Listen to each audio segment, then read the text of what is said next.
Kembalikan ke Quran surah ke-4 An-Nisa ayat 17 sampai dengan ayat ke-18. Itu yang dikenal dengan taubat namanya.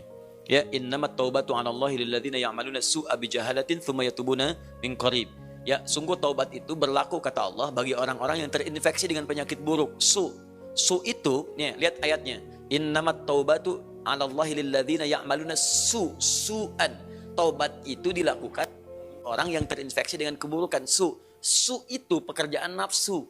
Nafsu, dari mana taunya? Quran surah 12 ayat 53. Inna nafsa la'ammaratun bisu.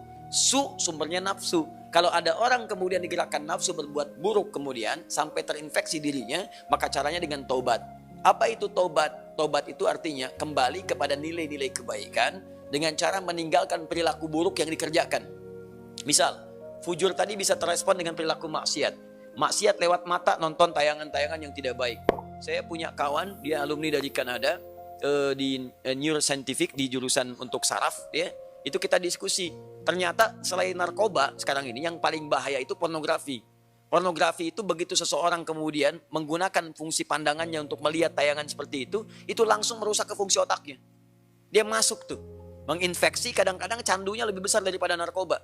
Makanya orang kalau nggak pernah lihat, tiba-tiba melihat itu bayangannya tuh lama di bagian otaknya tuh.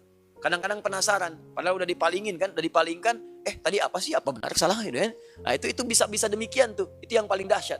Nah kalau kemudian Anda ingin menghilangkan itu dan perilakunya diburuk nantinya, ke pola hidup, ke tubuh, ke macam-macam, Anda paham sendirilah gitu kan? Nah maka apa yang kemudian mesti dilakukan? Tinggalkan itu, tinggalkan, jauhi, taubat, akui salah, sesali itu, kemudian tinggalkan, dan cara meninggalkannya ganti dengan yang lebih baik. Pandang yang baik-baik, latihannya begitu.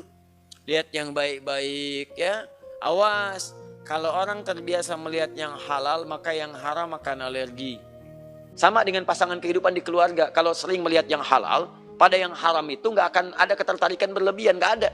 Ya, tapi kalau sering melihat yang haram, istri orang itu kan bukan mahram antum. Kalau ngelihat istri orang keseringan, ngelihat istri sendiri jadi nggak enak. Ibu juga sama gitu. Kalau ngelihat suami orang itu keseringan, lihat suami sendiri itu udah hambar. Makanya kalau orang-orang ngelihat yang halal itu yang bagus-bagus, maka yang haram itu akan sulit kita. Sama bicara juga begitu. Kotor kata-kata, tinggalkan yang kotor balik kepada yang baik. Begitu baik kebiasaan, maka kotor akan dihilangkan. Nah, demikian adanya, maka hilangkan sumber itu.